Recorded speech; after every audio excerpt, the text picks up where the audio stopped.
Promotion ఖచ్చితంగా వస్తాను sir కుదిరితే. రితేష్. ఖచ్చితంగా డెఫినెట్లీ. సో బేసిక్గా అంటే మీ సినిమా అనేది మే 1కి you're not actually plan date. ఈ పెద్ద పోస్ట్ పోన్ అవడంతో మీరు ప్రీపోన్ చేసుకొని వచ్చున్నారు కదా. సో ప్రొడక్ట్ అనేది ఎంతవరకు రెడీగా ఉండింది? ఆల్రెడీ అంటే మేము 1, 8, 15 మూడింటికి ప్రిపేర్ అయ్యి వర్క్ చేస్తూ ఉన్నాం అనమాట. సో ఓకే, ఎందుకంటే ఈ మేడే ఈ ఇంక్లూజన్స్ అన్నీ కూడా లాస్ట్ మినిట్లో లేదు, మూవీలో మాకు బాగా సింక్ అయింది. బేసిక్గా ఫ్లైట్లో మేడే అని ఉండింది. సో కరెక్ట్గా మాకు డేట్ అలా కుదిరి వర్కౌట్ అయింది. ఓకే, ఎందుకంటే ఈ మధ్య ప్రతి సినిమాకి లాస్ట్ మినిట్ టెన్షన్స్ అనేవి చాలా కామన్ అయిపోయినాయి. సో అది ప్రతి సినిమాకి ఉందండి. ఈ సినిమా ఓన్లీ హీరో గారు డబ్బింగ్ అంత అయితే టెన్షన్ ఏమి ఉండదు, అంత పర్ఫెక్ట్గానే ప్లానింగ్ జరుగుతుందండి.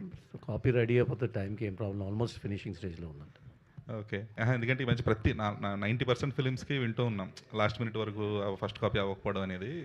సో ఇప్పుడు ఇంకా ప్రీపోన్ చేయడం వల్ల ఇంకా రితీష్ అంటే యూఆర్ సమ్ ప్రీపోన్ కాదండి, అంటే ఫస్ట్ నుంచి 1 అనేది మేము టార్గెట్ పెట్టుకొని చేస్తున్నాం.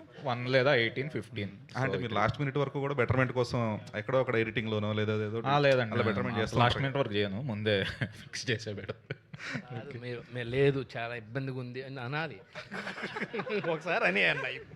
సత్య అంటే ఇప్పుడు అంటే శ్రీనివాస్ రెడ్డి గారు కానీ లేదంటే వెన్నెల కిషోర్ కానీ ఇద్దరు మీకు లైవ్ ఎగ్జాంపుల్స్. వాళ్ళు కూడా హీరోలుగా ప్రయత్నించి వాళ్ళు కూడా హీరోలుగా మినిమల్ హిట్స్ కొట్టి ఉన్న వాళ్ళే. సో మీరు గోయింగ్ ఫార్వర్డ్ అంటే ఎంత ప్రిపేర్డ్గా ఉన్నప్పటికీ కూడా క్యారెక్టర్ రోల్స్కి కూడా మీకు కూడా ఒక మైండ్ సెట్ ప్రిపేర్డ్ ఉంటారు కదా, లేదు హీరోగా చేస్తూనే ఇది చేయొచ్చు, లేదంటే కంప్లీట్గా ఓన్లీ కామెడీ రోల్స్ చేయొచ్చు అనేది. సో అలా ఏం ప్రిపరేషన్ ఉండిందా? ప్రిపరేషన్ ఏం లేదు సార్, ప్రిపరేషన్ ఏం లేదు. యాక్చువల్గా ఏంటంటే నాకు వచ్చిన డైరెక్టర్స్ అంటే చేసిన డైరెక్టర్స్ తోటి వర్క్ చేస్తున్నాను ప్రస్తుతానికి, హీరోల నుంచి కానీ వాళ్ళు ఏ క్యారెక్టర్స్ ఎలా నేను ఇది సెట్ అవుతానని చెప్తే ఆ క్యారెక్టర్స్ అలా చేసుకుంటూ వెళ్తానండి.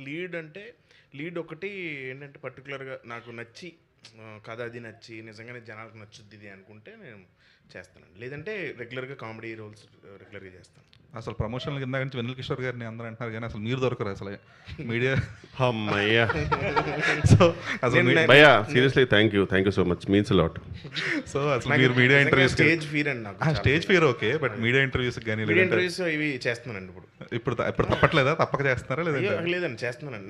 నేను దానికి టైం ప్రతి మూవీకి మీరు చూస్తే చాలా ప్రమోషన్స్ చేశాను నేను సార్. బేసికల్గా వాళ్ళిద్దరు ప్రమోషన్స్ రాకపోవడం కారణం వాళ్ళంత బిజీ యాక్టర్స్ ఇంకెవరు ఉండరండి. అది మెయిన్ రీజన్.